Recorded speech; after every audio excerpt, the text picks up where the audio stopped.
The kid, maybe 10 years old, wearing a Dallas Cowboys jersey that probably cost more than Ezra's monthly grocery budget, took a step back when the laughter died in his throat. His parents were still inside the truck stop, probably arguing over which energy drinks to buy for the road, oblivious to the lesson their son was about to receive. Ezra finished pumping gas, the numbers on the ancient pump clicking slowly toward $37 he could barely afford. He'd driven down from the Double R Ranch in Alpine, where he'd been mending fence for the past 3 years, living in a converted storage shed that leaked when it rained and baked him like an oven in summer. It wasn't much, but it was honest work. And honest work helped him sleep at night, most nights anyway. "You want to know about weird?" Ezra asked, his voice carrying the weight of gravel roads and too many sleepless nights. He rolled up his right sleeve slowly, revealing the intricate network of black and gray ink that covered his forearm like a living memorial. "This here's Maria Consuela Martinez, 8 years old. Came to me with a bullet fragment lodged near her spine." The boy's eyes widened, his earlier bravado evaporating in the desert heat. "Had these tiny hands," Ezra continued, running a weathered finger over the angel wing tattoo. "Kept asking for her mama while I tried to save her. The wing represents the promise I made, that she'd fly with the angels if I couldn't fix what the world had broken." A shadow fell across them both. The woman had approached so quietly that even Ezra, whose survival had once depended on hearing footsteps in dark alleys, hadn't noticed her until now. She was tall, angular, with silver-streaked hair pulled back severely and eyes hidden behind designer sunglasses that reflected the harsh Texas sun. Her black SUV sat purring in the parking lot, its engine still running. "Maria Consuela Martinez," she repeated, her voice carrying a slight accent that Ezra couldn't quite place. "Born February 14, 1995, in Ojinaga. Scar on her left palm from a cooking accident when she was 5. The blood in Ezra's veins turned to ice water. Those details. He'd never told anyone about Maria's scar, about how she'd shown it to him while he worked, comparing their wounds like some sort of twisted kinship. "Who the hell are you?" His hand instinctively moved to the small of his back, where he'd once carried a .38 but now found only empty space. 3 years of ranch work had made him soft, made him forget that some ghosts refuse to stay buried. The woman reached into her purse, slowly, deliberately, and pulled out a photograph. She handed it to Ezra without a word. The paper was crisp, recent, showing a young woman with dark eyes and a familiar smile standing in front of a university library. The timestamp read, 6 months ago. "That's impossible." Ezra's voice came out as a whisper. The photograph trembled in his hands. "She died. On my table. I felt her go." "Did you?" The woman tilted her head. "Or did you feel what we needed you to feel?" The boy had backed away completely now, sensing something dangerous in the air between the adults. His parents emerged from the truck stop, calling his name, and he ran to them without looking back. Within moments, their rental car was pulling onto the highway, leaving dust and questions in their wake. 20 years, Ezra said, still staring at the photograph. The woman in the picture had Maria's eyes, but those eyes had seen 2 decades of life that should never have existed. 20 goddamn years I've carried her death. You carried what you needed to carry. The woman's voice held no sympathy, only cold facts delivered like surgical cuts. The question is, what are you willing to do with the truth? Ezra looked up from the photograph, studying the woman's face. Something familiar lurked in the shape of her jaw, the way she held her head. "You were there, that night. You were one of them." "I was many things, Dr. Castellanos, just as you were." She used his old title deliberately, watching him flinch. "But tonight I'm someone who needs your help. Maria isn't the only one who survived. There are others, and someone is making them disappear." The wind picked up, sending dust devils spinning across the empty parking lot. Ezra felt the weight of 43 tattoos pressing against his skin, each one a promise he'd thought he'd broken.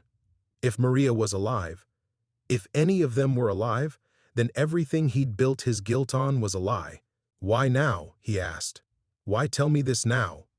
The woman was already walking back toward her SUV.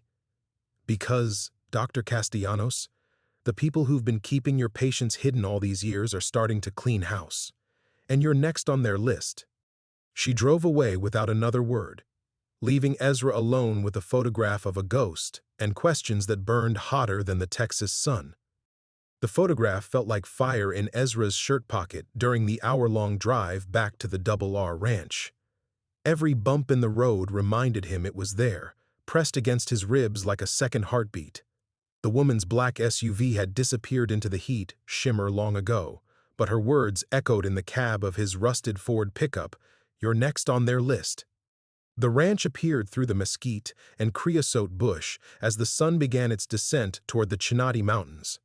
3,000 acres of stubborn Texas earth that barely supported the cattle Sam Rawlings ran on it, held together by barbed wire, prayer, and men like Ezra who asked no questions about their past. The main house sat a quarter-mile from the road, adobe and timber that had weathered a century of wind and drought. Behind it, scattered like afterthoughts, stood the bunkhouse, the equipment shed, and Ezra's home for the past 3 years, a converted storage building that measured 12 by 20 feet and contained everything he owned in the world. Sam's truck was parked by the barn, meaning he was checking on Estrella, the mare who'd been favoring her left hind leg. Ezra pulled up beside the bunkhouse instead, nodding to Diego and Tommy as they walked toward the main house for dinner. They were good men, both running from something, prison time for Diego, a bad divorce for Tommy, but they'd found peace in the routine of ranch work, in knowing exactly what each day would bring. That routine had saved Ezra's sanity. 4:30 wake-up, coffee thick enough to float a horseshoe, check the fence line in whatever section Sam assigned, mend what was broken, move cattle to fresh pasture, fix equipment that held together through sheer stubbornness, dinner with the crew around Sam's kitchen table, where the only conversation was about weather, cattle prices, and whether the old windmill by the south pasture would make it through another summer. It was simple work that left his hands busy and his mind quiet. Most days. Ezra's shed sat 30 yards from the bunkhouse, far enough for privacy but close enough that he could hear the others if trouble came calling, which it never had because trouble didn't know Ezra Castellanos existed anymore. Dr. Ezra Castellanos had died 20 years ago in a blood-soaked clinic outside Presidio, along with Maria and 42 others whose names decorated his skin like a rosary of failure. Inside the shed, he lit the kerosene lamp. Sam provided electricity to the bunkhouse but not the outbuildings, and pulled the photograph from his pocket. Maria's face stared back at him, 20 years older but unmistakable. The scar on her palm wasn't visible in the picture, but he remembered tracing it with his finger while she lay dying, how she'd whispered that it hurt worse than the bullet wound because her grandmother had been angry about the ruined tortillas. He set the photograph on the small table beside his cot and stared at the shrine that covered one wall of the shed. Not a religious shrine. Ezra had stopped believing in any benevolent God the night 13-year-old Roberto bled out despite 4 hours of surgery, but a memorial to the life he'd abandoned. Medical journals from the 1990s, their pages yellow with age. A stethoscope that no longer worked. Surgical instruments he'd cleaned for the last time 2 decades ago and wrapped in canvas like a soldier's burial shroud. And photographs. Not of patients. He'd never had time for photographs during those frantic years running an underground clinic, but of Maria and the others as he'd imagined they might have looked if they'd lived. Pencil sketches he'd drawn during the long nights when sleep wouldn't come, aging their faces year by year, giving them birthdays and graduations and weddings they'd never see. A knock on his door interrupted the familiar spiral of memory and guilt. Ezra slipped the photograph under his pillow and opened the door to find Sam Rawlings, hat in hand, concern creasing his weathered face. "You missed dinner," Sam said. "Rosa saved you a plate." Rosa was Sam's wife, a woman who'd fed every drifter and broken man who'd found refuge on the Double R. She asked no questions and accepted no payment, understanding that some hungers went deeper than food. Appreciated. "Just tired from the drive." Sam nodded but didn't move. He'd been running the ranch for 30 years, and men like Ezra weren't strangers to him. Men carrying weight that bent their shoulders and put shadows behind their eyes. "Everything all right? You look like you saw a ghost." The phrase hit closer to truth than Sam could know. Ezra forced a smile. "Just need some sleep." Early day tomorrow, that fence line by Miller's Creek won't fix itself. Fence can wait. You need anything, anything at all. You know where to find me. After Sam left, Ezra sat on his cot and pulled the photograph from under his pillow. If Maria was alive, if the woman was telling the truth, then everything he'd built here was a lie. Not just his guilt, but his peace, his routine, his small, careful life where nobody died and nobody needed saving. For 20 years, he'd been a dead man working a dead man's job, and he'd found a strange comfort in that. But dead men don't get second chances, and they sure as hell don't get hunted. The knock came at 3:17 a.m. Ezra knew the exact time because he'd been staring at the wind-up alarm clock on his table for the past 4 hours, sleep as elusive as mercy in his old life. The photograph of Maria lay beside the clock, her face illuminated by the dying kerosene flame. Every time he'd closed his eyes, he saw her, not as the grown woman in the picture, but as the 8-year-old girl whose life had slipped through his fingers like desert sand. 3 soft raps, evenly spaced. Not Sam's heavy-handed knock, and certainly not the way Diego or Tommy would announce themselves.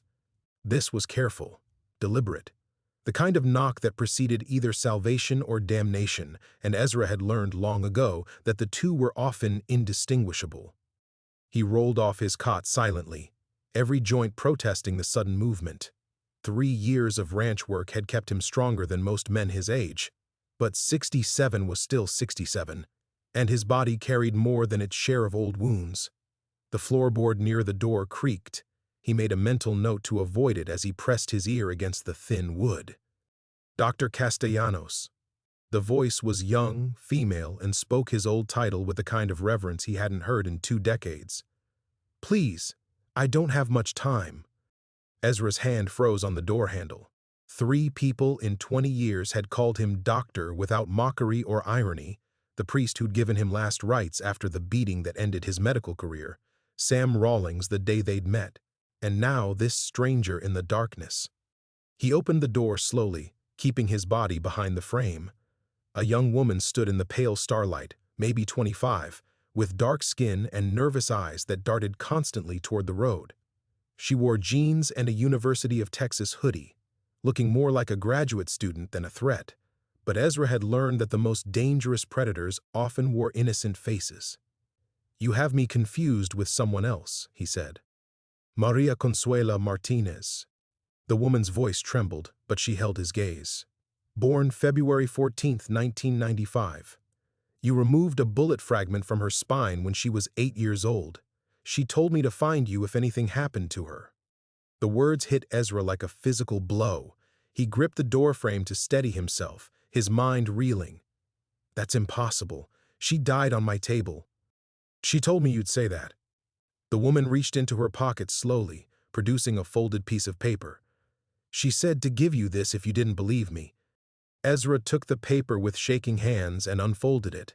The handwriting was careful, precise, the kind taught by nuns in schools along the border. Dr. Inc.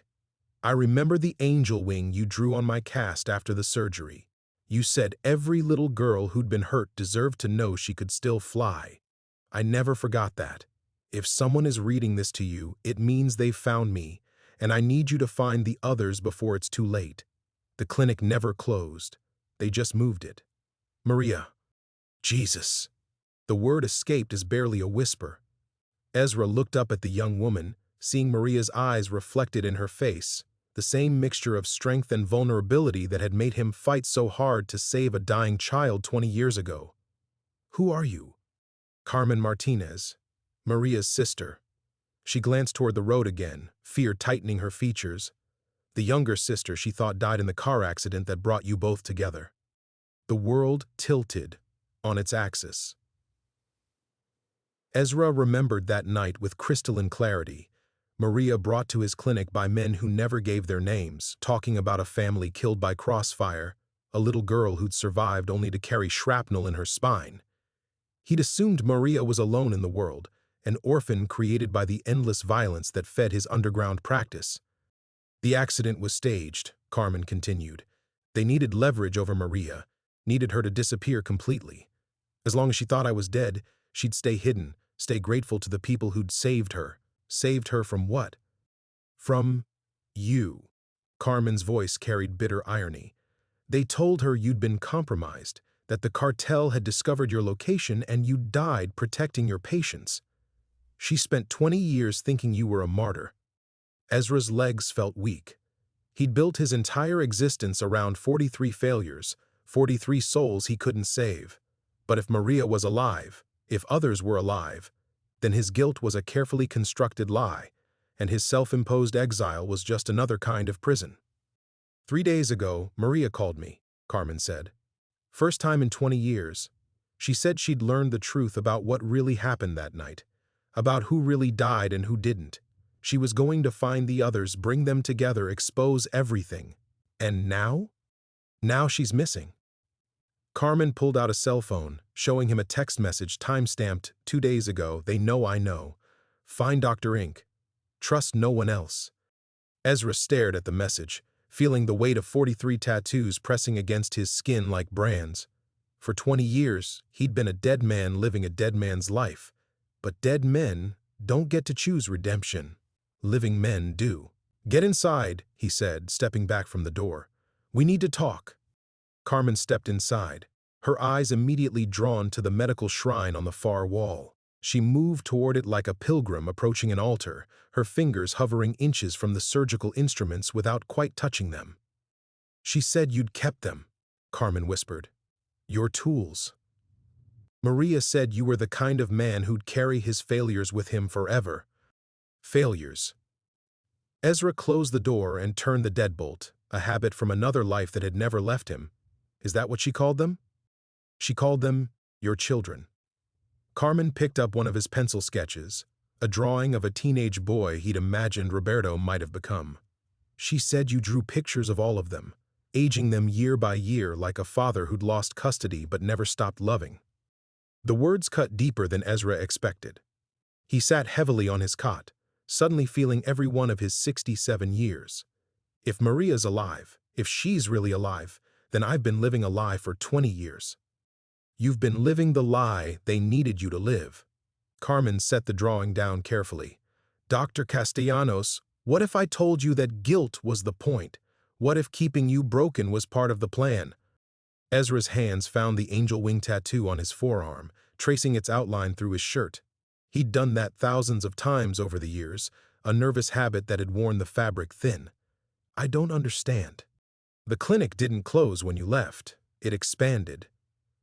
Carmen pulled out her phone, scrolling through a series of photographs, modern medical equipment, sterile rooms, charts with names and dates. They've been running operations throughout Texas and New Mexico for 20 years, bigger than anything you ever had, more sophisticated. Operations for who? Anyone who needs to disappear.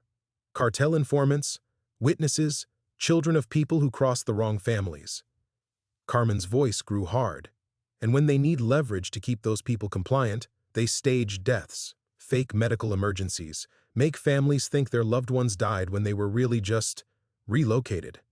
Ezra stared at the photos, his medical training automatically cataloging the equipment, estimating costs.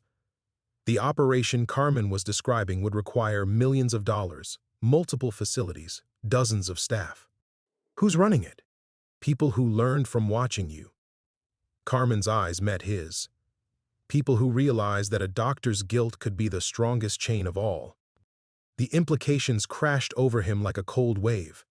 If his patients had been systematically disappeared, if their deaths had been fabricated to keep him broken and compliant, then his entire identity for the past 20 years had been carefully constructed manipulation.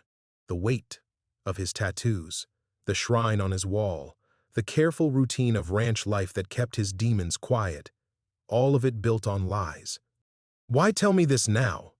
Ezra's voice came out rougher than intended. Why not let me live out my days thinking I was a failure? Seems safer for everyone involved. Carmen was quiet for a long moment, studying his face. Because Maria wasn't the only one who remembered you. There are others, patients, you thought you'd lost, who've spent 20 years believing you died protecting them. They've started asking questions, comparing stories, and when people start digging into operations like this, She didn't need to finish. Ezra understood the mathematics of institutional survival. Loose threads got cut, questions got silenced. People who threatened the system simply disappeared, permanently this time. So I'm not next on their list because of what I know, he said slowly. I'm next because of what I might learn. And because you're the one person all of them remember, the one person they'd trust enough to come out of hiding for. Carmen leaned forward, urgency creeping into her voice. Maria wasn't just trying to find the others, Dr. Castellanos. She was trying to find you. She thought if she could prove you were alive, prove that the official story was a lie, she could convince them to come forward, testify about what really happened. Ezra stood and walked to his medical shrine, picking up the stethoscope with hands that remembered exactly how it felt to search for a heartbeat in a dying child. For 20 years, he'd convinced himself that those hands were cursed, that everything they touched turned to ash. But if Maria was alive, if others were alive— I can't, he said suddenly, setting the stethoscope down like it had burned him. You don't understand what you're asking. I spent 20 years learning to live with failure. I don't know how to live with hope. Carmen stood, her young face hard with determination that reminded him painfully of Maria at 8 years old, refusing to cry even as he dug fragments of metal from her spine. Then learn fast, she said. Because hope is the only thing that's going to keep us alive long enough to find the truth. Outside, a truck engine rumbled to life somewhere in the distance, and Ezra realized that his small, careful world was about to shatter completely. The sound of the distant truck engine cut through the night air like a blade through silk, and Ezra felt something shift inside his chest, a tectonic movement of certainty that made his decision before his mind could catch up. 20 years of careful isolation, 20 years of routine that kept the ghosts quiet, and it all crumbled in the space between one heartbeat and the next. How long do we have? He asked, already moving toward the corner where he kept his old duffel bag. Carmen's eyes widened slightly, as if she hadn't expected him to capitulate so quickly. I don't know, maybe hours. Maybe we're already too late. Ezra pulled the bag from behind his cot and began filling it with practiced efficiency. Not the efficiency of a ranch hand packing for a weekend trip, but the muscle memory of a man who'd once lived always ready to run. Medical journals went in first, the ones with his handwritten notes from cases he'd never forgotten. The photograph of Maria, his old stethoscope broken though it was. The others, he said, rolling his spare clothes tight to save space. How many are we talking about? Maria found 12 so far, all listed as dead in official records, all living under new identities. Carmen watched him pack with growing urgency. But Dr. Castellanos, we can't just— Ezra. He paused in his packing, meeting her eyes.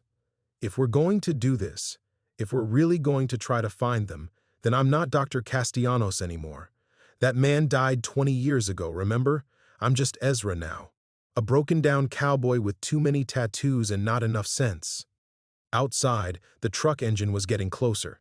Carmen moved to the small window, peering through a gap in the curtains. 2 vehicles, moving slow like they're searching. Ezra's hands stilled on his bag.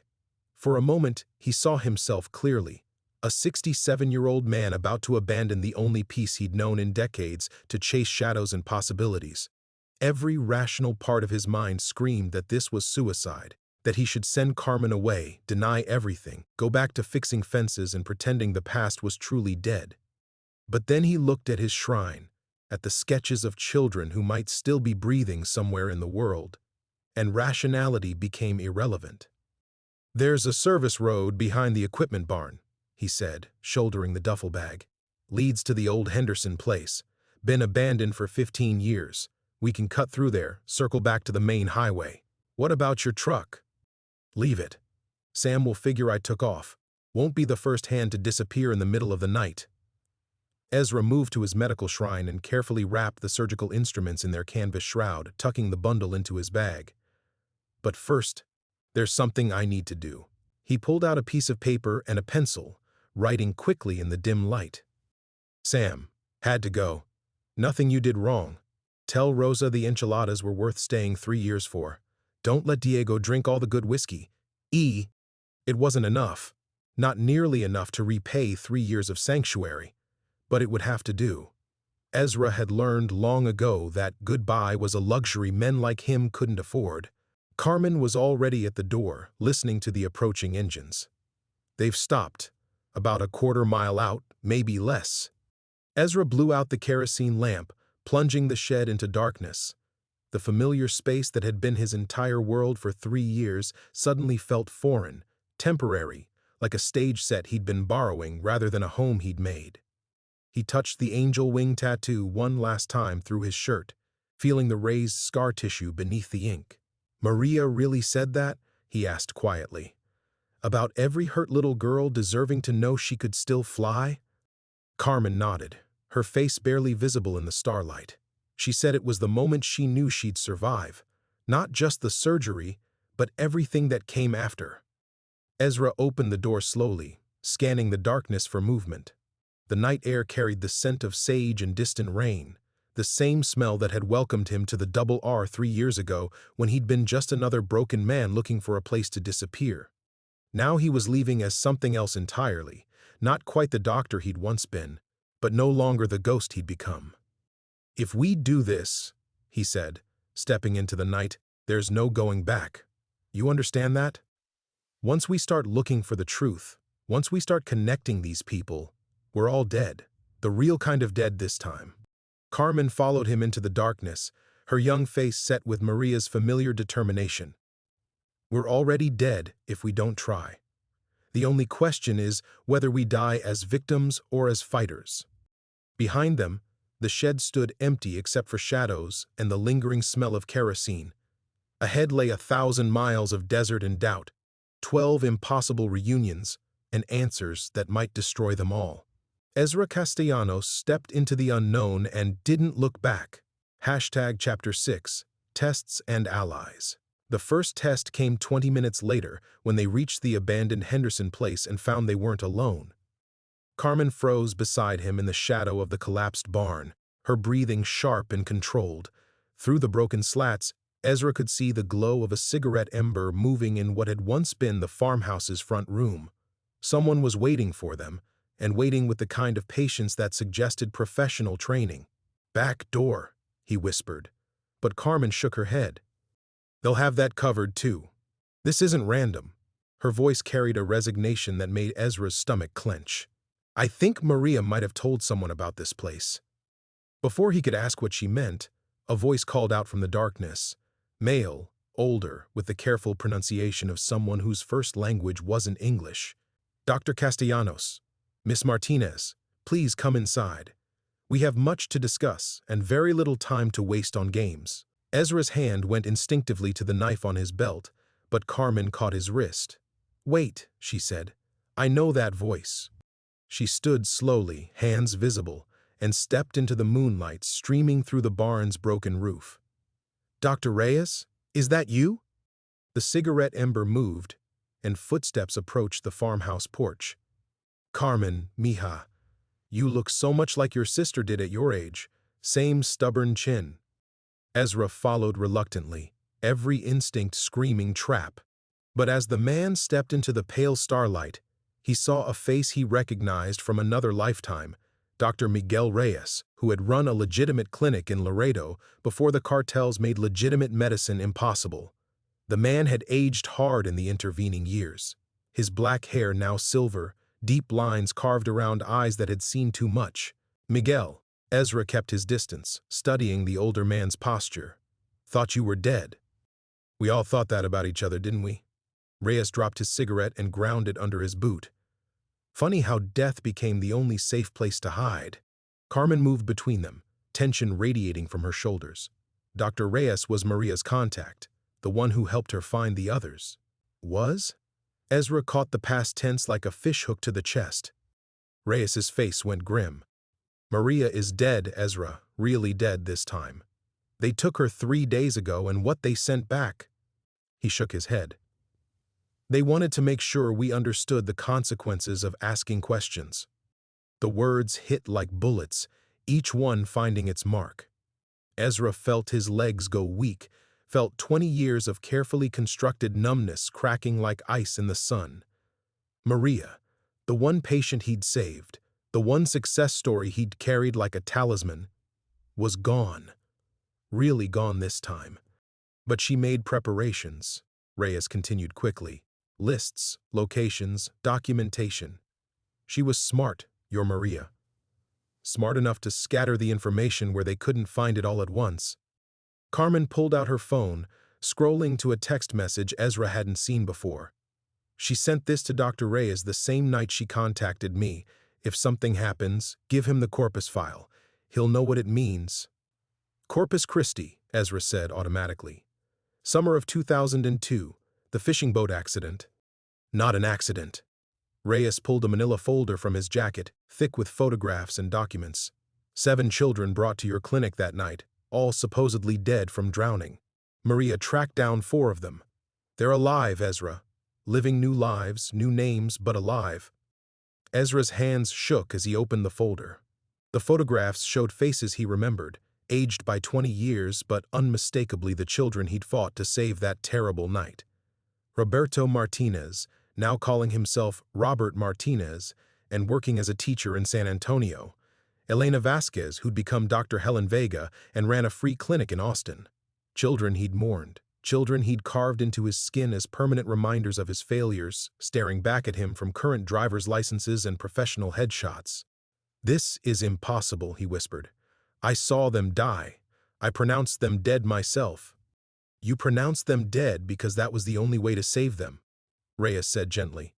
The boat accident was cover for something else, a cartel hit on their families. You were told they couldn't be saved, that the best thing was to make their deaths official and move on. You believed it because you needed to believe it, because the alternative was admitting you were part of something larger. Carmen stepped closer, studying his face in the moonlight. Maria figured out the pattern. Emergency cases that came in groups, always at night, always with stories that didn't quite make sense. Children from families who'd crossed someone powerful, brought to you when conventional medicine had failed them. But instead of letting them die, Reyes continued, someone was taking them, giving them new identities, new families, new lives, using their supposed deaths to break the paper trail, make them impossible to trace. Ezra closed the folder, his mind reeling. Witness protection? Something like that. But private, funded by people who needed their own insurance policies. Reyes lit another cigarette, his hand steady despite the magnitude of what he was revealing. Think about it, Ezra. What's more valuable than a doctor's guilt? A doctor who believes he failed, who carries that failure like penance, who never asks inconvenient questions because he's too busy drowning in his own shame. The pieces fell into place with sickening clarity. His isolated existence, his carefully maintained guilt, his willingness to disappear rather than investigate, all of it had served someone else's purpose. He'd been a tool, carefully calibrated and maintained, kept functional through just the right amount of pain. They're coming for all of us now, Carmen said quietly. Everyone who knows the truth, everyone who might expose the operation. Maria's death was just the beginning, Reyes nodded grimly. The question is, do we run or do we fight? Ezra looked down at his weathered hands, hands that had held dying children, hands that had failed to save them, hands that might have saved them after all. For 20 years, those hands had been useless, good only for fixing fences and feeding cattle. But if there were others out there, if the children he'd mourned were actually living full lives somewhere in the world, we fight, he said, and felt something long dormant stirring in his chest. But first, we find them, all of them, before anyone else has to die for the truth. Chapter 7, The Approach. The weight of 20 years collapsed into a single moment of crystalline purpose. Ezra felt the transformation happening in his bones, the careful shell of the broken ranch hand cracking away to reveal something harder underneath, something that remembered how to make life-and-death decisions in the space between heartbeats. How many of them know they're supposed to be dead? He asked, studying the photographs again. The faces looked back at him, older but unmistakably alive, and he felt his tattoos burning against his skin like accusations. Most don't, Reyes admitted. They were children. They remember being hurt, remember a doctor who fought for them. But the trauma, he gestured helplessly. Memory is fragile at that age. The new families were told to help them forget the past, start fresh. Only a few like Maria ever went looking for answers. Carmen pulled out her phone, showing them a map marked with colored pins. Maria had located 12 confirmed survivors across Texas. She was planning to contact them one by one, but she's dead, and now they're sitting ducks.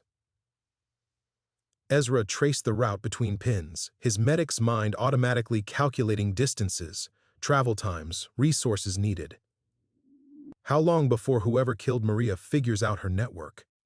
They already have. Reyes's voice carried the weight of experience.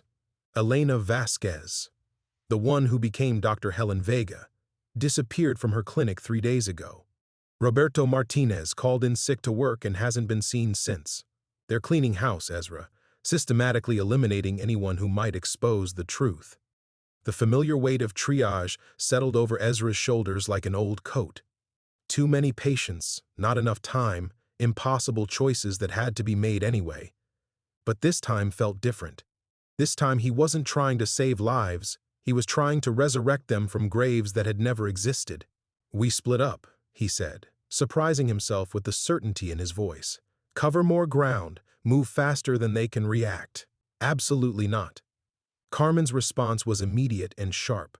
Maria tried that approach. Look how it ended. "Carmen's right," Reyes added. "We're stronger together and—" "Together? We're a convoy. Easy to spot, easy to track." Ezra folded the photographs carefully, slipping them into his jacket pocket next to his heart. "Apart, we're harder targets, more flexible." But even as he said it, he could feel the old isolation calling to him like a siren song.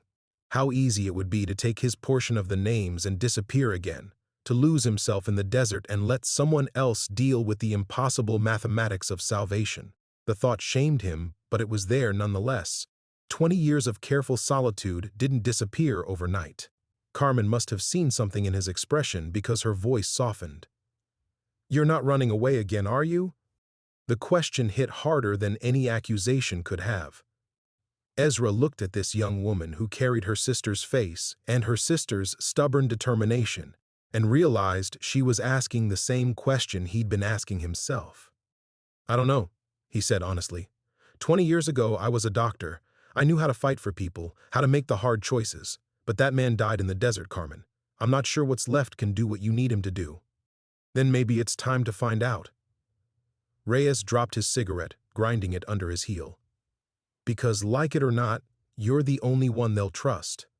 You're the doctor they remember, the one who held them when they were dying. If anyone can convince them to come out of hiding, to trust us enough to fight back, it's you." A coyote howled somewhere in the darkness, the sound echoing across the abandoned farmland like a warning. Ezra felt the desert watching them, patient and impartial, ready to swallow their secrets the same way it had swallowed his guilt for the past 3 years. "There's something else," Carmen said quietly. "Maria left instructions.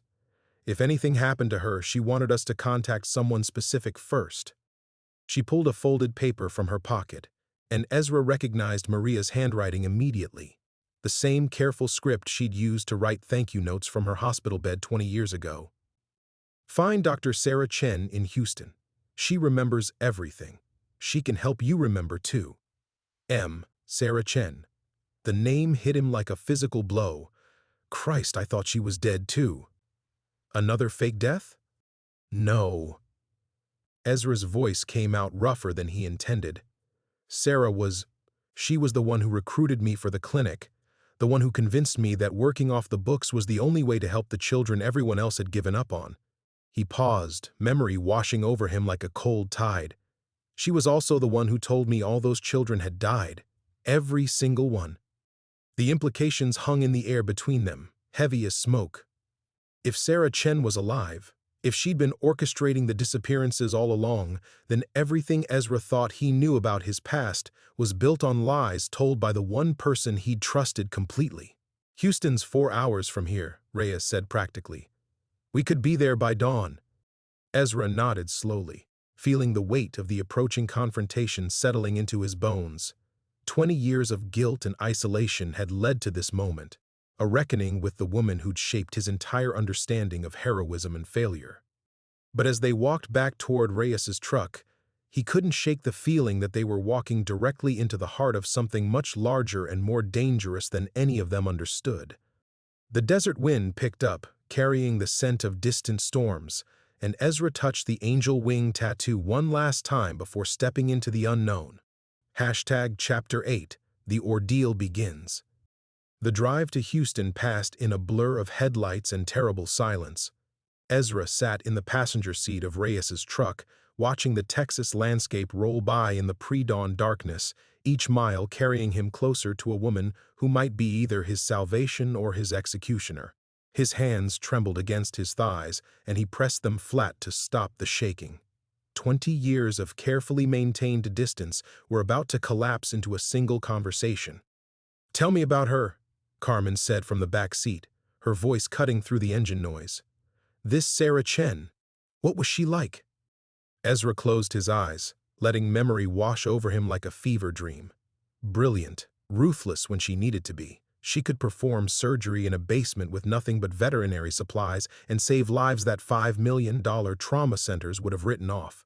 He paused, feeling the familiar ache behind his ribs. "I thought she was the closest thing to a saint I'd ever meet. And now? Now I'm wondering if she was the devil all along, and I was too blinded by hero worship to see it." The truck hit a pothole, jarring him back to the present. Through the windshield, Houston's skyline was beginning to emerge from the darkness like a promise or a threat. Somewhere in that sprawl of concrete and glass was the woman who'd shaped his entire adult life, who'd convinced him that off-the-books medicine was noble work, that saving children in the shadows was worth the risk. "What if she doesn't want to see you?" Reyes asked, his hands tight on the steering wheel. "Then we'll know everything we need to know," Ezra replied grimly. But even as he said it, the deeper fear gnawed at him like a cancer. What if she did want to see him? What if she welcomed him with that same warm smile that had convinced him to throw away his legitimate practice and disappear into the underground? What if, after all these years of guilt and isolation, she told him exactly what he'd always wanted to hear, that he'd been a hero, that the children had died despite his best efforts, that their deaths meant something? The lie would be so much easier than the truth. They pulled into a 24-hour diner on the outskirts of the city as the first pale light touched the eastern horizon. The parking lot was nearly empty except for a few long-haul truckers grabbing coffee before hitting the road again.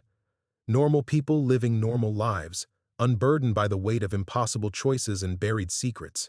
"She's expecting us," Carmen said, checking her phone. "Sent an address. Says she'll meet us there at 7. Ezra's stomach clenched. "She knew we were coming?" "Apparently Maria contacted her before—" Carmen's voice trailed off, but they all heard the end of that sentence anyway. "Before they killed her. Before the truth became too dangerous to contain." The address led them to a warehouse district that had seen better decades. Abandoned buildings squatted like broken teeth against the morning sky, their windows boarded up or shattered entirely. The kind of place where conversations happened off the record and people disappeared without questions being asked. Reyes parked the truck across the street from a nondescript building that might have once housed a manufacturing operation. No signs, no numbers, just a steel door set into concrete walls that could have hidden anything or nothing at all. "This feels like a trap," he muttered. "Everything feels like a trap now," Ezra replied, but his legs were already carrying him toward the building before his rational mind could talk him out of it. The door opened before he could knock. She stood backlit in the doorway, and for a moment Ezra was transported back 20 years to the first time he'd seen her, small, fierce, with intelligent eyes that seemed to catalog everything they touched. Age had silvered her black hair and lined her face, but the essential Sarah remained unchanged, still radiating that same mixture of compassion and absolute determination that had once made him believe he could save the world one broken child at a time. "Hello, Ezra," she said softly. "I wondered when you'd finally come looking for answers." He tried to speak, but the words caught in his throat. All the questions he'd rehearsed during the long drive, All the accusations and demands for truth, they evaporated in the face of her actual presence. This was the woman who taught him that medicine was about more than protocols and insurance forms, that sometimes saving a life meant coloring outside the lines. The woman whose approval he'd craved like a drug. Are they alive? The question came out as barely a whisper. The children, are they really alive? Sarah stepped aside, gesturing him into the building. That's a more complicated question than you know, she said. But yes, Ezra, most of them are alive. And because of what you did in those makeshift clinics, because of the guilt you've carried all these years, they've been able to stay that way. The warehouse interior was larger than he'd expected, filled with medical equipment that looked both familiar and completely foreign. Computer monitors displayed data he couldn't interpret, and somewhere in the distance he could hear the steady beep of machines keeping someone alive. "Welcome," Sarah said, closing the door behind them with a sound like a coffin lid settling into place, "to the real clinic." Chapter 9. The Dark Moment. The sound of the door sealing shut behind them echoed through Ezra's chest like a death knell. He turned to find Sarah watching him with those same calculating eyes that had once made him feel chosen, special, worthy of carrying impossible secrets. Now they made his skin crawl. 23 years, she said, moving deeper into the warehouse with the fluid confidence of someone who owned every shadow. 23 years you've carried those tattoos like penance, flagellating yourself for children who were never really dead. Do you have any idea how perfectly you played your part? Ezra felt the floor shifting beneath him, reality reorganizing itself into patterns he'd been too blind to see. My part? The grieving doctor. The broken healer who disappeared into guilt and isolation. Sarah's smile was gentle, maternal, and absolutely poisonous. We needed someone with clean hands, Ezra. Someone whose conscience was so thoroughly shattered that he'd never ask the right questions. Someone who'd believe he was broken rather than investigate why his patients kept dying. Behind him, he heard Carmen's sharp intake of breath. But he couldn't turn around. Couldn't look away from the woman who was systematically dismantling everything he'd believed about himself for 2 decades. The children weren't victims of cartel violence, he said slowly, the words tasting like ash. They were assets. Some of the brightest minds of their generation. Children with photographic memories, extraordinary language skills, technical aptitude that would make them invaluable in the right circumstances. Sarah gestured to the medical equipment surrounding them. Their families were obstacles, primitive people who couldn't recognize the potential their children represented. We gave these kids opportunities, Ezra. Futures. You stole them. His voice cracked like an adolescent's. You let me think I'd failed them while you were, what, selling them? Saving them. Sarah's tone never changed, never lost that compassionate warmth that had once convinced him to abandon everything he thought he knew about medicine. Do you want to see what happened to Maria? To your little angel with the wing tattoo? She led him deeper into the warehouse, past banks of monitors and equipment that hummed with electronic life. In the far corner, behind a wall of one-way glass, Ezra saw a figure in a hospital bed connected to a maze of tubes and wires. The face was older, marked by 2 decades of living, but unmistakably the child he'd tried so desperately to save that night in Corpus Christi. Maria Consuela Santos, Sarah said softly. Now Dr. Maria Chen, my adopted daughter, one of the most brilliant cybersecurity experts in the world, and completely loyal to the organization that saved her from a life of poverty and violence. Ezra pressed his hands against the glass, watching the steady rise and fall of the woman's chest. She's unconscious. She's being reprogrammed.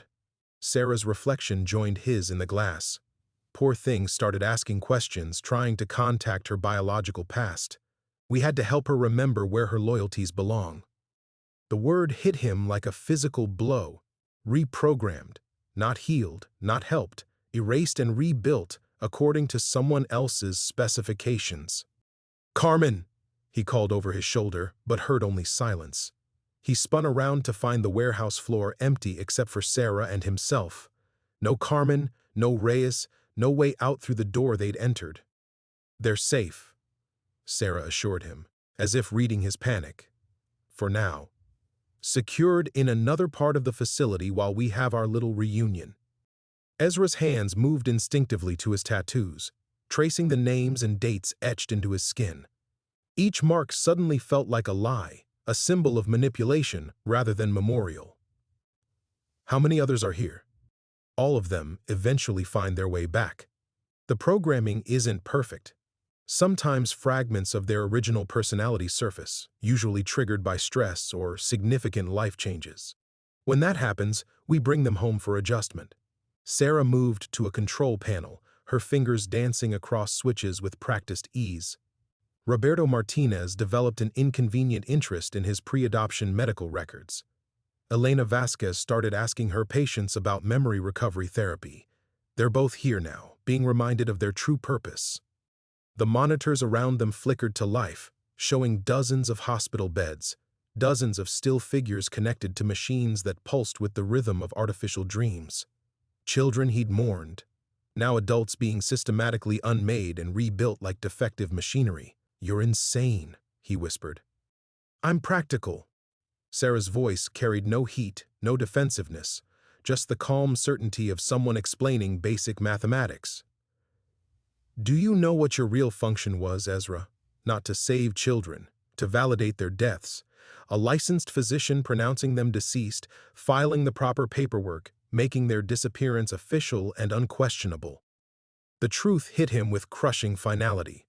Every child who died in his arms, every last desperate attempt at resuscitation, every moment of soul-crushing failure, it had all been theater. Performance art designed to create the paper trail that would erase these children from existence. "You turned me into a murderer," he said. "I turned you into exactly what you always were," Sarah replied gently. "A man who'd do anything to feel important, to feel chosen. The guilt was just seasoning." Ezra looked at his weathered hands, hands that had held dying children, hands that had unknowingly signed their death certificates and delivered them into a living hell. For the first time in 20 years, he had no idea who he was supposed to be. Chapter 10. The Revelation. The monitors pulsed like electronic heartbeats, each one marking a life he'd helped steal. Ezra stared at his hands, the same hands he'd spent 20 years believing were stained with failure, now revealed to be instruments of a far more deliberate crime. The tattoos covering his arms suddenly felt like brands, marking him not as a mourner but as an accomplice. "You're wondering who you really are," Sarah said, watching him with clinical fascination. "Whether the guilt was authentic if the deaths were fabricated. Whether your grief means anything if it was built on lies." Ezra pressed his palms against his temples, trying to stop the world from spinning. Every memory was contaminated now, every moment of self-recrimination revealed as elaborate theater. But beneath the horror, something else was crystallizing, a cold, sharp understanding that cut through 20 years of carefully maintained delusion. "The tattoos," he said slowly. "You needed me to get them, didn't you?" Sarah's smile widened. "Very good. The broken doctor, permanently marked by his failures, wandering the desert like a living ghost story. Every time someone saw those names on your skin, it reinforced the narrative. Ezra Castellanos, the man who tried to save children and failed. The perfect witness to their deaths. But that's not why I got them." The words came out steady, certain, and for the first time in this warehouse of horrors, Ezra felt like himself again. "I didn't get the tattoos because I believed they were dead. I got them because I couldn't let them be forgotten." He rolled up his sleeve, exposing the angel wing that had started everything at that truck stop outside Marfa. Maria, age 8. I didn't know her real name when I inked this. Didn't know anything about her except that she was terrified and alone and needed someone to remember that she'd existed, that she'd mattered. Sarah's expression shifted slightly, the first crack in her composed facade. "You're romanticizing your own guilt, Ezra. It's a defense mechanism." "No." He moved closer to the glass wall, looking at the unconscious woman beyond. "The guilt was real because the suffering was real. Maria may not have died that night, but the child she was, that child was murdered. You killed who she was supposed to become and replaced her with who you needed her to be." The machines around them hummed and beeped, marking time for the dozens of people trapped in artificial sleep. Ezra thought about the families who'd mourned their children, the mothers who'd never known their babies had survived, the siblings who'd grown up carrying unnecessary grief. The ripples of Sarah's operation had destroyed hundreds of lives, maybe thousands. "You want to know who I really am?" Ezra faced Sarah directly, no longer the broken man who'd walked through her door. "I'm the doctor who held dying children and promised them they wouldn't be alone. That promise didn't expire when you faked their deaths. It doesn't expire now." Sarah's hand moved to the control panel. "You're being sentimental, Ezra. These people have new lives, important work. You'd condemn them to chaos and confusion just to satisfy your own need for absolution? I'd give them back their choice." He stepped toward the panel, noting how Sarah's fingers hovered over what was clearly an alarm system. Every person in those beds had their agency stolen, their consent, their identity, their right to decide who they wanted to become. You turned them into property. I made them useful. I saved them from lives of poverty and ignorance. You made them into slaves with college degrees. The rage was building now, clean and purposeful, burning away 20 years of misdirected guilt. And you used my grief to cover your tracks, turned my genuine care for those children into a weapon against them. Sarah's mask finally slipped, revealing something cold and predatory beneath the maternal warmth. "You think you understand the scope of this operation, the resources behind it? The people who depend on these assets for national security, for technological advancement, for maintaining the delicate balance that keeps civilization functioning? I understand that you're a trafficker with a psychology degree and delusions of grandeur." Ezra moved another step closer. "I understand that somewhere in this building, Carmen and Reyes are probably facing the same choice these people did, have their minds wiped or disappear permanently. And I understand that the man I was 20 years ago, the doctor who fought for his patients, never actually died.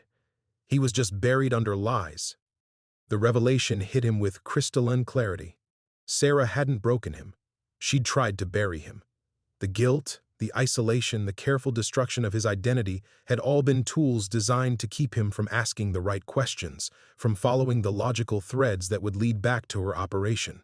But the core of who he was, the part that had driven him to work in those underground clinics, in the first place, had survived intact.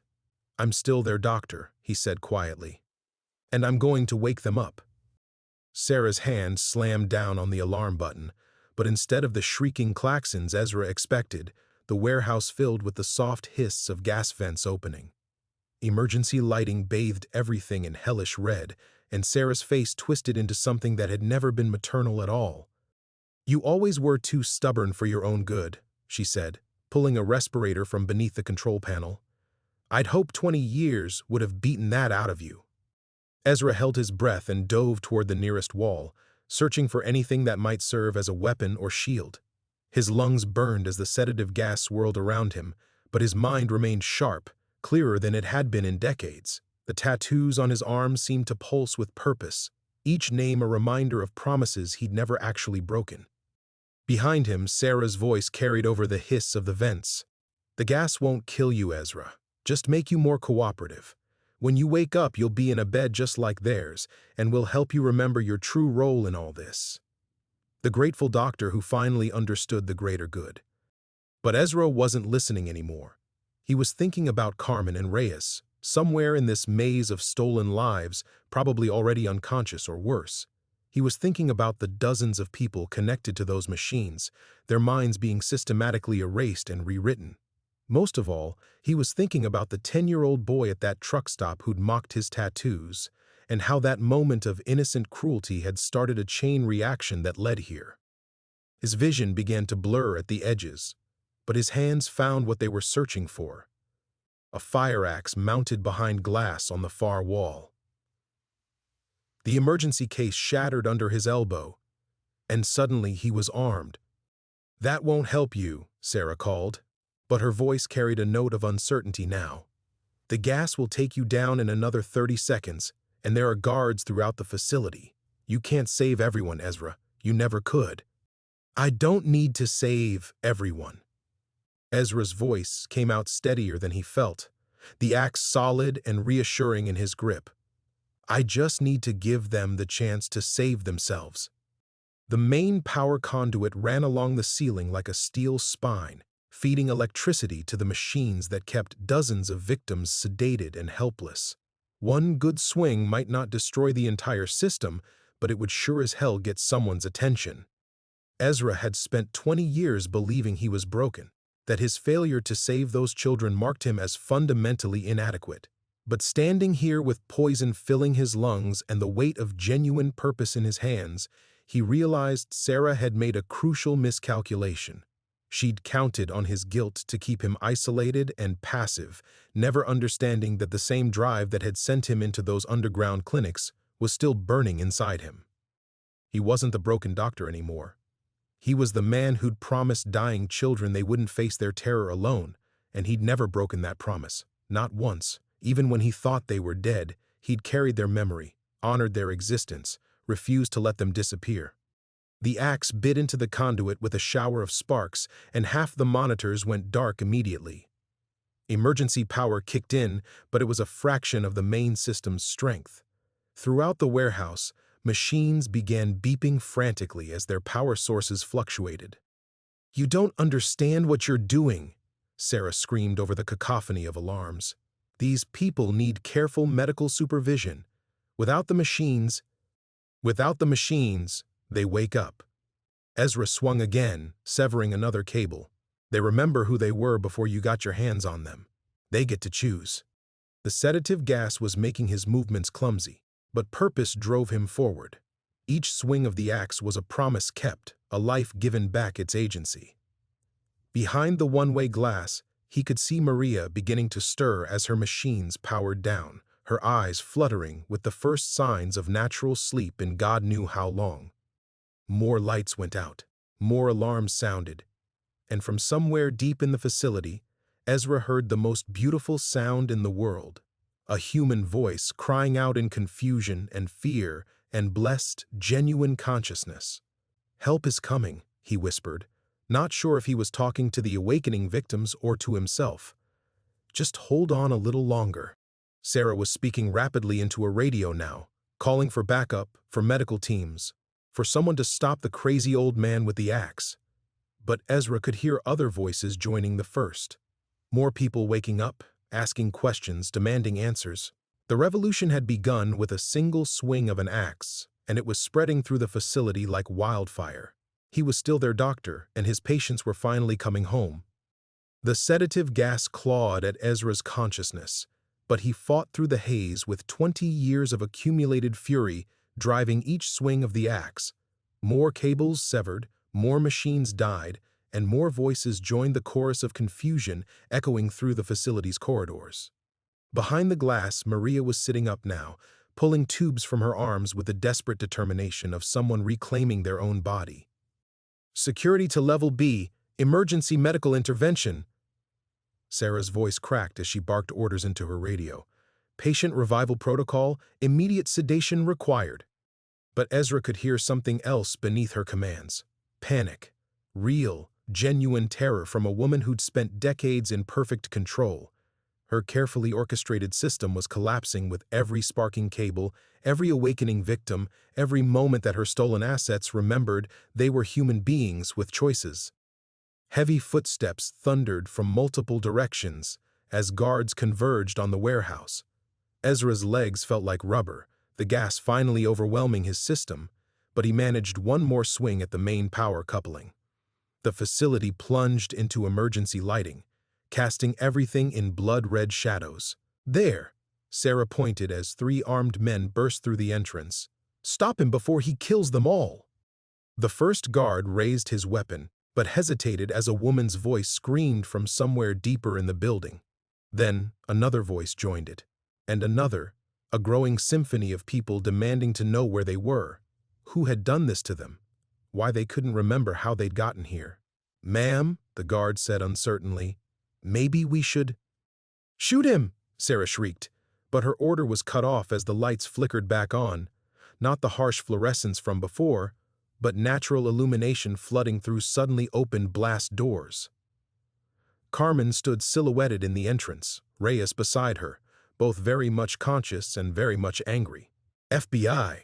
Carmen's badge caught the light as she advanced with her weapon drawn. Nobody moves. Ezra's knees buckled, the axe clattering from his grip as the sedative finally claimed him.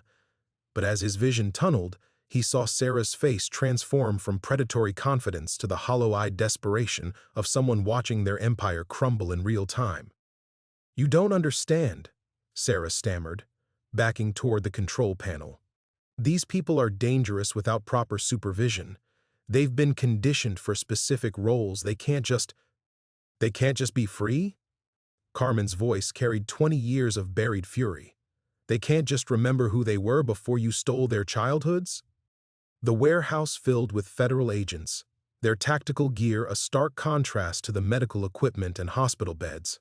But what stopped everyone, guards, agents, even Sarah herself, was the sound coming from the depths of the facility. Dozens of voices, some young, some middle-aged, all demanding answers in a mixture of languages and accents that told the story of children stolen from across 2 continents. "Jesus Christ," Reyes whispered, staring at the monitors showing bed after bed of stirring figures. "How many?" 43. Ezra's voice came out as a croak, but he forced himself to speak as agents helped him to his feet. 43 that I know of, probably more." Sarah made a desperate lunge for the control panel, but Carmen intercepted her with professional efficiency. "Dr. Sarah Chen, you're under arrest for human trafficking, kidnapping, conspiracy, and about a dozen other federal charges I'm going to enjoy reading to you." But Ezra wasn't watching the arrest. His attention was fixed on Maria, who had stumbled to the glass wall separating them and was staring at him with eyes that held fragments of recognition. Not the adult identity Sarah had constructed, but something deeper, a child's memory of gentle hands and a kind voice promising she wouldn't die alone. "Doctor?" Her voice was hoarse from the tubes, uncertain but gaining strength. "I remember, there was a storm, and you stayed with me." "I stayed," Ezra confirmed, pressing his palm against the glass. "I'll always stay." Federal agents were already working to open the secure ward, medical personnel rushing in to properly disconnect the victims from their machines. But Maria had found an emergency release, stumbling through the door on unsteady legs to stand before the man who'd marked her memory on his skin. She traced the angel wing tattoo on his forearm, her adult fingers following the lines of ink he'd etched 20 years ago in grief and love. "You thought I was dead. I thought I'd failed you," Ezra said quietly. "Turns out I never stopped being your doctor." Around them, the facility buzzed with activity as more victims emerged from their artificial sleep, as agents secured evidence, as the careful architecture of Sarah's operation crumbled into federal custody. But in this moment, standing face to face with a child he'd mourned for 2 decades, Ezra felt something he'd almost forgotten, the weight of promises kept rather than broken. The road back had led him here, to this warehouse of stolen lives, to this moment of reckoning with the woman who'd weaponized his compassion. But it was also leading somewhere else, toward whatever came after the rescue, after the arrests, after the slow process of helping stolen children find their way back to themselves. He was still their doctor, and the hardest work was just beginning. The hardest work began immediately. Maria collapsed 15 minutes later, her adult body rejecting the sudden withdrawal from chemicals that had regulated her system for 2 decades. Ezra caught her as she fell, his own legs still unsteady from the sedative gas, and for a terrifying moment he was back in that underground clinic, a dying child in his arms, storm winds howling outside, no equipment and no hope. "Get me a medical kit," he shouted to the federal agents, "and I need to know what drugs they've been using on her." But Sarah, even in handcuffs, just smiled. "Good luck with that, doctor." The pharmaceutical cocktails were custom designed for each subject. Withdrawal protocols are stored in encrypted files that died with the main servers. Carmen grabbed Sarah by the collar. "Then you better start remembering the combinations." "Or what? You'll charge me with more crimes?" Sarah's composure had returned now that she realized the scope of the medical crisis unfolding around them. Every person in this facility is going to need weeks of careful detoxification. Their neural pathways have been chemically altered, their memories fragmented and reconstructed. Without proper supervision, the withdrawal alone could kill half of them. Ezra looked down at Maria, whose skin was growing pale and clammy. Her breathing was shallow, erratic, and he could feel her pulse becoming threadier by the minute. Around the warehouse, other victims were showing similar signs, the price of sudden freedom from their chemical prisons. "She's right," he said quietly, the words tasting like poison. "We can't just cut them off cold turkey. Their bodies don't remember how to function without the drugs." Carmen's face went white. "Are you saying we have to put them back on the machines?" "I'm saying we have 43 people who are going to die without medical intervention." Ezra cradled Maria's head as her eyes rolled back, seizure building behind her eyelids. "And I'm the only person here who's actually treated withdrawal from unknown chemical combinations." It was the moment he'd been building toward his entire life. Not the rescue, not the confrontation with Sarah, but this. Every underground clinic, every dying child, every desperate night spent improvising medicine with inadequate supplies had been preparation for right now. The tattooed names on his skin weren't just memorials anymore. They were a medical journal written in ink and grief, documenting every technique he'd learned to keep people alive when the system had abandoned them. "Clear some space," he ordered, shifting into the calm authority that had carried him through countless emergencies. "I need the cleanest area you can give me, and someone needs to start mixing saline solutions. We're going to have to guess at dosages and pray we're close enough." Reyes was already coordinating with the tactical medics, but their equipment was designed for battlefield trauma, not complex chemical withdrawal. Ezra found himself doing what he'd always done, making impossible decisions with insufficient resources while people's lives hung in the balance. "The girl with the birthmark," Sarah said suddenly, watching him work. "Third bed from the left. She's been on neurotropic inhibitors since she was 12. Cut those off too fast and she'll stroke out." Ezra looked up from Maria's convulsing form. "Why are you helping?" "Because I'm not a monster, Ezra. I saved these children, gave them purpose, education, meaningful lives. The fact that you're determined to destroy that doesn't mean I want them to die. You turned them into slaves." But even as he said it, Ezra was filing away Sarah's medical information. The girl she'd mentioned was already showing signs of neurological distress, and if she stroked out, nothing else would matter. "I gave them structure, identity, a reason to exist beyond poverty and trauma." Sarah's voice carried genuine conviction, which somehow made it worse. "Look around you, doctor. These people functioned perfectly in their assigned roles. They were happy, productive, safe. They were prisoners who didn't know they were in cages." Ezra managed to stabilize Maria's breathing, but her seizure was still building. "Carmen, I need you to make a choice. We can try to save them here with whatever supplies your people brought, or we can transport them to a real hospital and hope they survive the trip." Carmen looked around the warehouse, taking in the scope of the crisis. 43 people in various stages of medical collapse, most of them showing signs of drug withdrawal that could turn fatal at any moment. The nearest major hospital was 2 hours away, and half the victims were already too unstable to move. "What do you need?" she asked. "Everything." Ezra felt Maria's seizure peak and begin to subside, her breathing stabilizing into something that might sustain life. "And about 43 miracles." He rolled up his sleeves, exposing every tattooed name to the harsh emergency lighting. Each one represented a child he'd fought to save, a promise he'd made in the darkness. Some of those promises had been kept, some broken, but all of them had taught him something about the thin line between life and death. The final test wasn't about confronting Sarah or destroying her operation. It was about proving that the skills written in ink across his weathered skin could save the children he'd been grieving for 20 years. The real work was just beginning. The next 6 hours became a battlefield where Ezra fought death with nothing but experience, intuition, and the accumulated wisdom of 43 tattooed names. Maria's seizure finally broke, but the girl Sarah had warned him about, Elena, according to her medical chart, went into cardiac arrest 20 minutes later. "Clear," Ezra pressed the defibrillator paddles against Elena's chest, her 19-year-old body looking impossibly fragile on the makeshift gurney. The shock lifted her off the table, but her heart remained stubbornly silent on the monitor. Again, Carmen said, though her voice carried the weight of someone watching a losing battle. She's been chemically dependent for 7 years, Sarah called from across the warehouse, still handcuffed, but now serving as an unwilling medical consultant.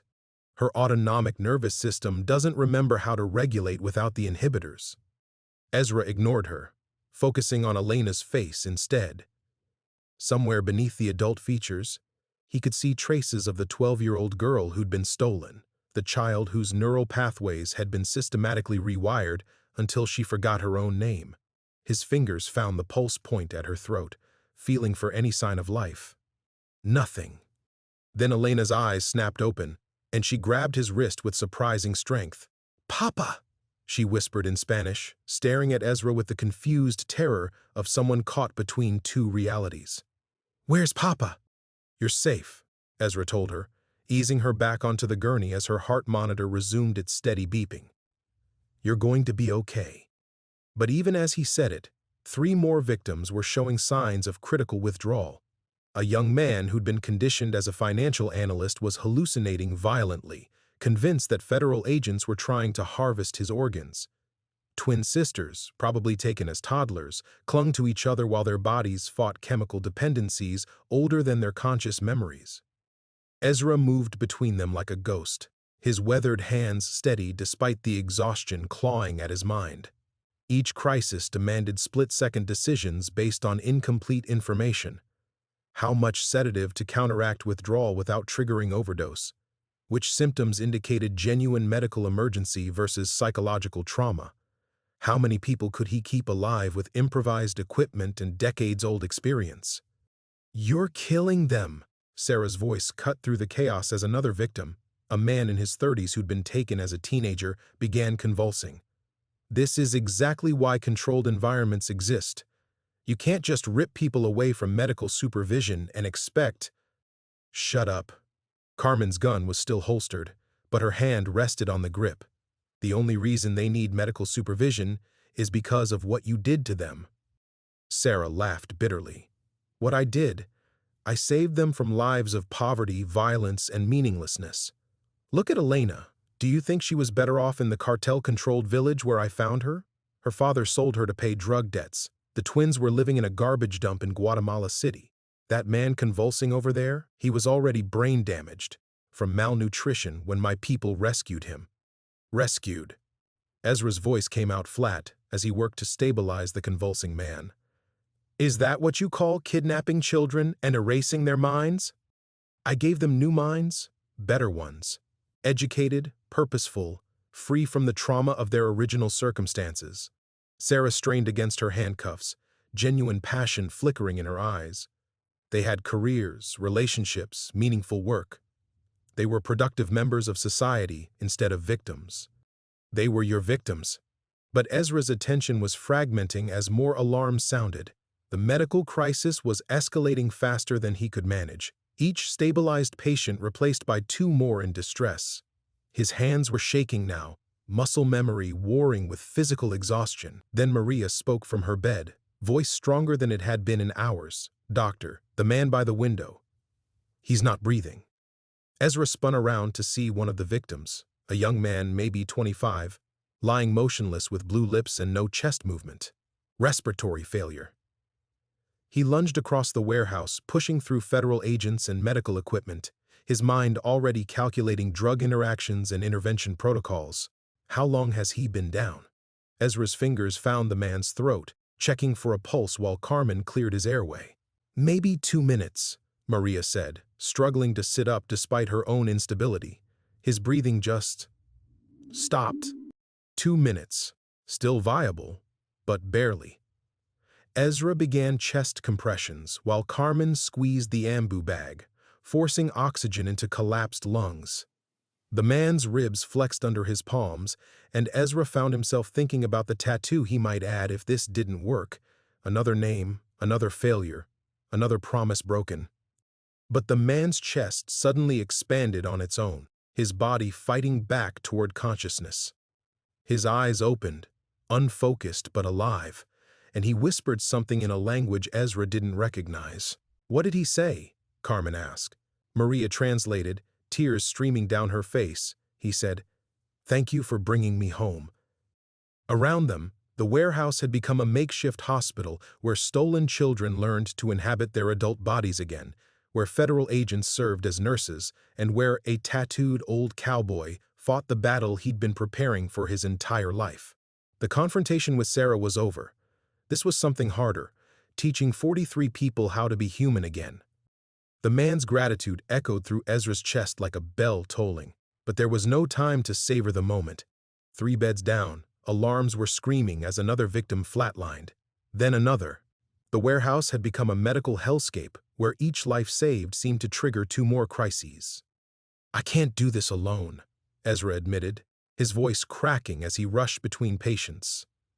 His 67-year-old body was failing him, decades of accumulated injuries and exhaustion finally claiming their due. "There are too many, and I'm not—" "You're the only one who can," Maria interrupted, forcing herself upright despite her own withdrawal symptoms. "Look around, doctor. Look what you're doing." Ezra paused, following her gaze. Across the warehouse, federal agents were following his improvised protocols, mixing saline solutions and monitoring vitals under his shouted instructions. Carmen had become his primary assistant, her steady hands performing procedures he'd taught her in desperate moments. Even some of the rescued victims who'd stabilized were helping others, sharing their own experiences of fighting through chemical confusion. But it wasn't enough. The medical equipment was failing, supplies running critically low, and his own expertise was stretched beyond breaking. The tattooed names on his arms seemed to mock him, all those children he couldn't save, and now 43 adults whose survival depended on decisions he was too tired to make correctly. That's when Sarah spoke again, her voice cutting through the chaos. "Let me help." Everyone in earshot turned to stare at her. She sat handcuffed to a support beam, but her eyes held something Ezra had never seen there before: genuine fear. Not for herself, but for the people dying around them. "You created this nightmare," Carmen snarled. "Why would we—" "Because I know their medical histories better than anyone." Sarah's composure had cracked, revealing something raw underneath. Every drug interaction, every psychological trigger, every physiological vulnerability. "I can save them, but only if you uncuff me."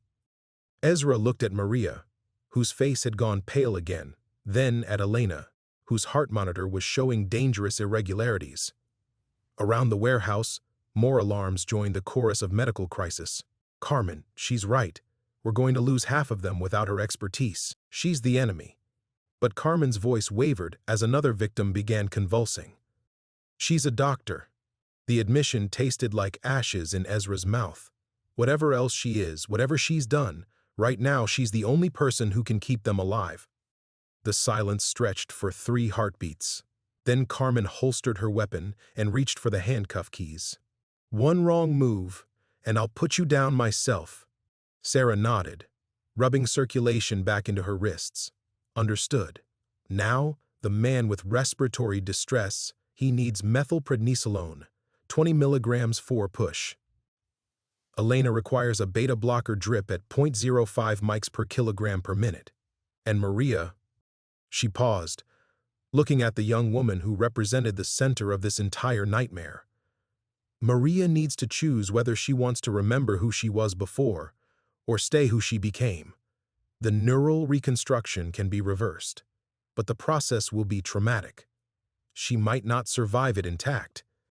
Maria's hand found Ezra's, her adult fingers intertwining with his weathered ones. "Will I still remember you? The storm and how you stayed?" "That memory isn't artificial," Sarah said quietly. "It's the foundation everything else was built on. Even if we strip away the constructed identity, that will remain." Ezra felt something breaking inside his chest, not his heart, but the careful walls he'd built around it. For 20 years he'd carried the weight of children he believed he'd failed. Now, faced with the possibility of truly saving them, he realized what victory would cost. If she chooses to remember, he asked Sarah, what happens to the person she's been for the last 20 years? Her memories, her relationships, her sense of self? They disappear. Sarah's voice was clinical, but her hands shook as she prepared Elena's medication. The adult identity dissolves, leaving only fragments. She'd essentially be starting over as a traumatized 8-year-old in a grown woman's body. Maria squeezed Ezra's hand tighter. And if I don't choose, you remain who you are now, but with full knowledge of how you became that person. The trauma stays buried, but so does your original identity. You'd remember both lives, but truly belong to neither. Ezra closed his eyes, understanding finally why his tattoos had never felt like enough. Saving someone wasn't just about keeping them alive, it was about helping them choose who they wanted to be with the life you'd preserved. Some victories required sacrificing the very thing you'd fought to save. The choice is yours, he told Maria, his voice steady despite the magnitude of what hung in the balance. But whatever you decide, I'll be here. Around them, the warehouse continued its desperate symphony of medical crisis and miraculous survival. But in this moment, holding the hand of a child he'd mourned for 20 years, Ezra finally understood the true weight of being someone's doctor. Sometimes, saving a life meant letting them choose what that life would become. Maria's silence stretched through the chaos of the warehouse, her adult hand still gripping Ezra's while monitors beeped and alarms wailed around them. Across the room, Sarah worked with mechanical precision, stabilizing patients with the same clinical efficiency she'd once used to steal their lives. The irony wasn't lost on anyone. The architect of their suffering had become their salvation. I need time, Maria finally whispered, her voice barely audible above the medical symphony. How long do I have to decide? The neural pathways are most malleable in the first 72 hours after breaking chemical dependency, Sarah called over her shoulder while adjusting Elena's foredrip. After that, the choice becomes irreversible. Ezra squeezed Maria's hand. 3 days. That's enough time to understand what you're choosing between. But even as he said it, he wondered if anyone could truly comprehend such a decision. To remain Elena Rodriguez, the accomplished translator with 20 years of constructed memories, or to reclaim Maria Castellanos, the 8-year-old girl who died in his arms, only to discover she'd never died at all. Around them, the immediate crisis was stabilizing. Under Sarah's reluctant guidance, the federal medical team had managed to pull 6 more victims back from the brink of death. The warehouse had transformed from a scene of desperate emergency into something resembling organized medical care. Patients were sitting up, talking quietly among themselves, beginning the long process of understanding who they'd been before their lives were stolen. Carmen appeared at Ezra's elbow, exhaustion written across her face. The nearest trauma center is sending a full medical team. They'll be here within 2 hours to transport everyone who needs higher-level care. Good. Ezra's own fatigue was catching up with him now that the adrenaline was fading. Every muscle in his body ached, and the tattooed names on his arms seemed heavier somehow, as if they'd absorbed the weight of this revelation. What happens to Sarah? Carmen's expression hardened. That depends on how cooperative she is during the investigation.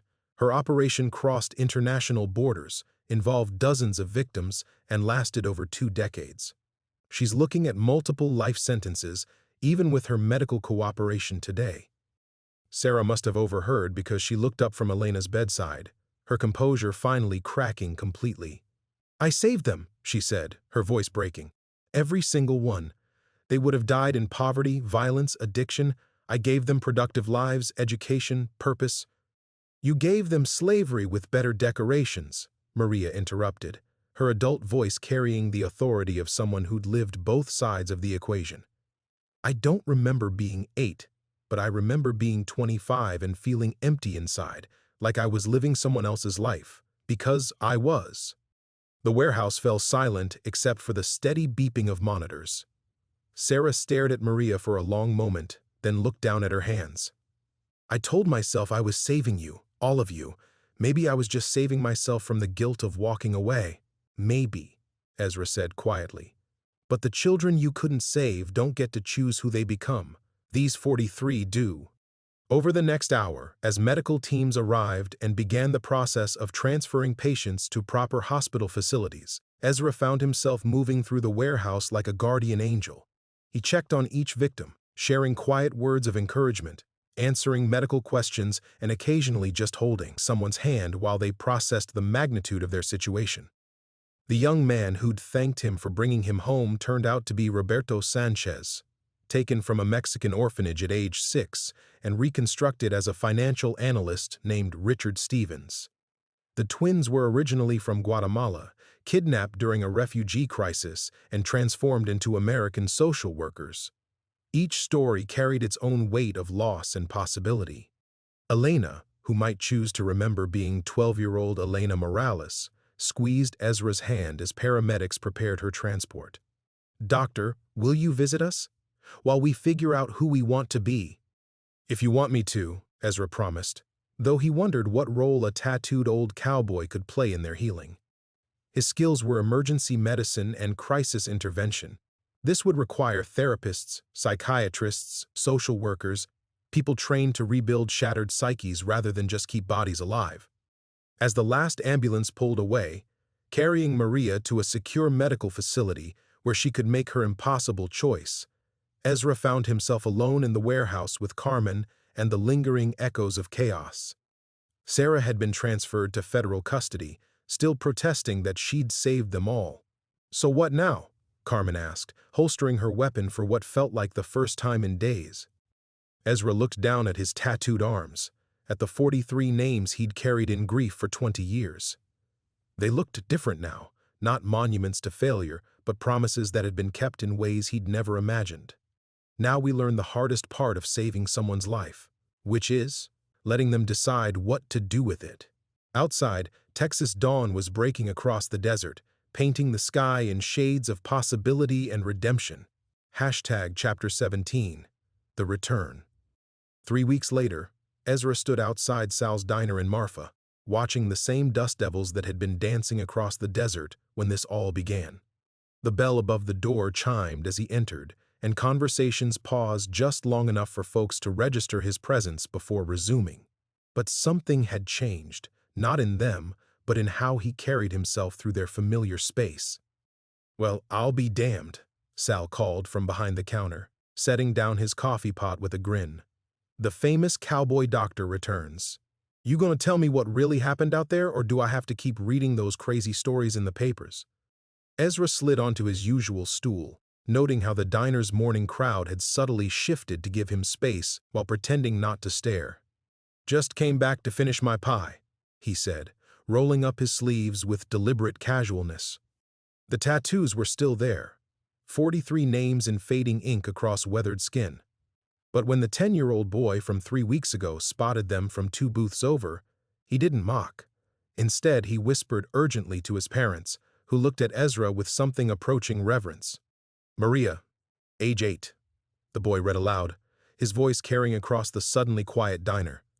"She's the one from the news, isn't she? The one who came back?" Ezra met the child's eyes in the reflection of the counter mirror. "She is, though she chose to stay who she became rather than remember who she was. Turns out sometimes the life you build is worth more than the one you lost." The boy's mother, a woman Ezra didn't recognize, leaned forward with careful curiosity. "The papers said you saved them all, 43 people." "They saved themselves," Ezra corrected, accepting the slice of apple pie Sal set before him. "I just kept them breathing long enough to make that choice." Through the window, he watched Carmen's federal SUV pull into the parking lot. She'd been commuting between Marfa and El Paso for weeks, coordinating the investigation while checking on him with the persistence of someone who'd seen too many heroes disappear into their own trauma. The bell chimed again as she entered, her professional composure softening when she spotted him. "Knew I'd find you here. How'd the visit with Maria go?" "She's doing well. Keeping the name Maria Elena says it honors both parts of her story. Started college again, studying social work." Ezra took a careful bite of pie, tasting sweetness and normalcy. "Roberto chose to remember everything. Says the pain of knowing is better than the emptiness of forgetting. The twins went different directions, One chose memory, one chose moving forward. Carmen settled onto the adjacent stool, signaling Sal for coffee. And Sarah? 25 to life. Concurrent sentences across 3 states. Her lawyers are arguing diminished capacity, claiming she genuinely believed she was saving those children. Ezra's voice carried no satisfaction, only tired acceptance. Maybe she did. Doesn't change what she did to them. The diner's atmosphere had shifted during their conversation, the curious tension replaced by something warmer. The 10-year-old boy appeared beside Ezra's stool, his mother trailing nervously behind. "Mister," the boy said, studying the intricate artwork covering Ezra's arms. "I'm sorry I made fun of your tattoos before. I didn't know they meant people." Ezra turned fully to face the child, seeing not mockery but genuine curiosity.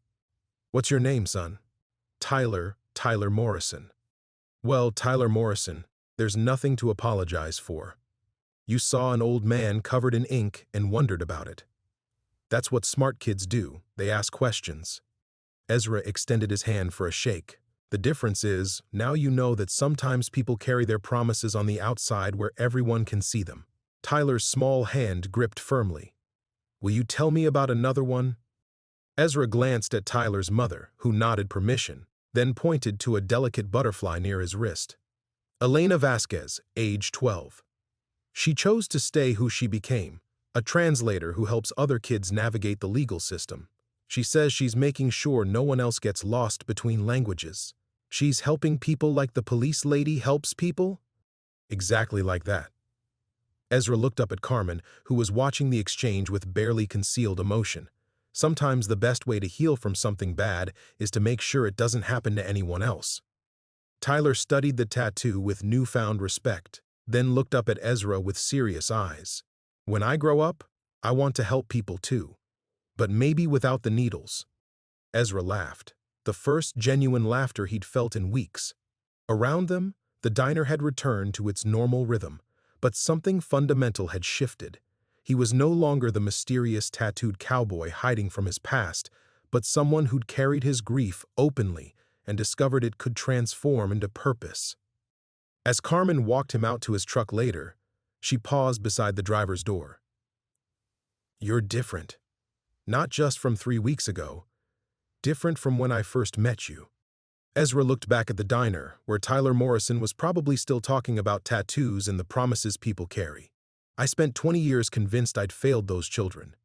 Turns out the real failure would have been giving up on them. So what now? Back to ranch work?" "For now." Ezra climbed into his truck, feeling the weight of 43 names settling comfortably against his skin. "But I suspect those kids are going to need someone who understands what they've been through, someone who knows how to carry difficult stories." Carmen smiled. "A tattooed old cowboy with a medical degree and a talent for seeing people through impossible choices? Something like that." Ezra started the engine, watching the desert stretch endlessly toward a horizon that no longer felt like an ending. Turns out there are a lot of different ways to save a life. I'm still learning them. As he drove back toward the ranch, the setting sun painted his tattooed arms in shades of gold and possibility, each name a promise kept, each story a door open to whatever came next. #Chapter 18, The New Beginning. 6 months after the sun painted his tattooed arms gold on that desert highway, Ezra stood in the courtyard of a converted ranch house outside San Antonio, watching Maria Elena teach a group of teenagers how to plant tomatoes. The facility bore no resemblance to the sterile warehouse where he'd found her, but rather looked like what it was, a home designed for healing. The Centro de Nuevos Comienzos had been Maria's idea, proposed during one of their weekly visits when she'd mentioned how isolated she felt navigating her dual identity alone. "We need a place," she'd said, "where people who've had their lives stolen can figure out who they want to be next, not just survive, but actually choose." Ezra had made some calls. Carmen had pulled strings. The federal government, facing a public relations nightmare over the scope of Sarah's operation, had quietly provided funding. Within 4 months, they'd transformed an abandoned youth ranch into something unprecedented, a residential facility for adults reclaiming their identities after psychological trauma. Dr. Castellanos called Roberto. who'd kept both his birth name and his financial expertise, now using them to manage the center's operations. "The new intake interview is ready whenever you are." Ezra nodded, brushing soil from his hands. He'd officially retired from ranch work 2 months ago, though he still wore the same boots and weathered jeans. His new title was Therapeutic Director, which mostly meant he listened to impossible stories and helped people decide which pieces of themselves were worth saving. The interview room was deliberately comfortable. Leather chairs arranged around a coffee table, windows overlooking the vegetable garden, nothing that resembled clinical institutional space. The woman waiting for him looked nervous but determined, her hands clasped tightly in her lap. "I'm Amy," she said as he settled into the opposite chair. "Amy Patterson. But I think I might be someone else." Ezra recognized the particular quality of confusion in her voice, the sound of someone whose memories didn't quite fit their life. "What makes you think that, Amy?" "Dreams. Fragments. A voice that calls me by another name." She looked up at him, taking in his tattooed arms with curious eyes rather than judgment. "The FBI agent said you might understand. Said you've helped people remember who they were before." "Sometimes," Ezra said carefully, "though I've learned that remembering and healing aren't always the same thing. What name does the voice call you?" "Sophia. And I dream about speaking Spanish, but I failed it in high school. I dream about a woman who sang lullabies in words I don't know but somehow understand." Through the window, Ezra watched Elena, who'd chosen that name to honor both her identities, leading an art therapy session under the oak trees. She'd become their specialist in language trauma, helping people navigate the confusion of remembering words in languages their constructed selves had never learned. "How old are you in these dreams?" "Young.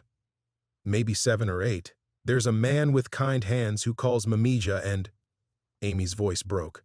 "I wake up feeling like I've lost something enormous, but I don't know what." Ezra felt the familiar weight of carrying someone else's fractured story, but it no longer felt like burden. "We have time to figure it out together. No pressure to remember, no pressure to forget. Just space to decide who you want to be moving forward." Amy's shoulders relaxed slightly. "The agent said you carry names on your skin. People you've helped." Ezra extended his left arm, pointing to a small rose near his wrist.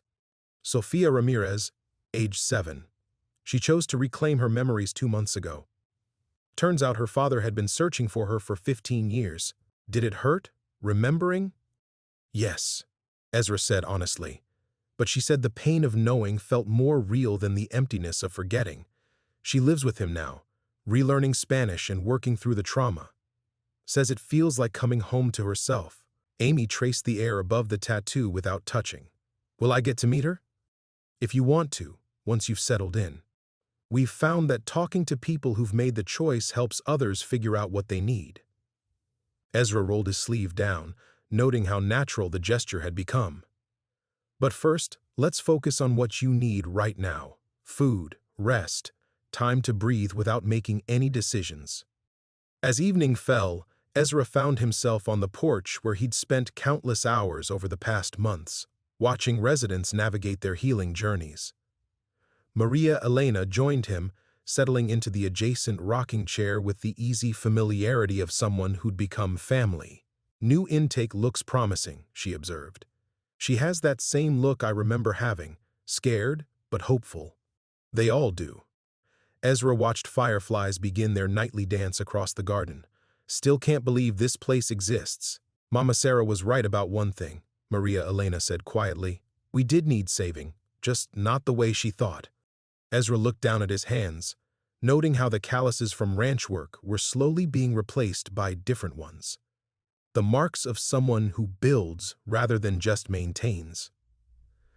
"Sometimes I think about that little boy in the diner. Tyler. Wonder if he'll remember that tattoos can tell stories." "He'll remember. And maybe someday he'll find his own way to carry other people's stories." Maria Elena stood, stretching. "Speaking of which, I should check on Amy. First nights are always the hardest." As she headed inside, Ezra remained on the porch, feeling the desert evening settle around him like a familiar embrace. 43 names adorned his skin now, but they no longer felt like monuments to loss. They were invitations to whatever came next, each story a door opening onto possibilities he was still learning to imagine.